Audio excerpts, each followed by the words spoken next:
What's up friends, welcome back to another tutorial, and in this video I'm going to show you how to change your notification sound.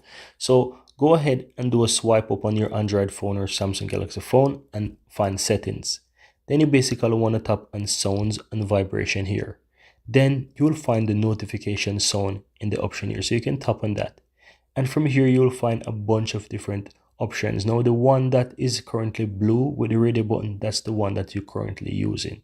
But you can basically go here and you can tap on different options here and basically listen them. You want to ensure that once you're listening, your phone is not in basically, let's say, mute, else you will not hear anything. So you want to go ahead and ensure that your phone is on the sound option there by simply swiping down from the top and change the volume settings here. Right, very easy. Then you can swipe up back, and once you go ahead and find those different sound notification sounds, you can simply tap on them and you can listen them. Now you're able to control your volume here, and you can tap on different one and you can listen them. And once you find something that you like, you can select it, and then that's all there is to it. Very easy and very simple.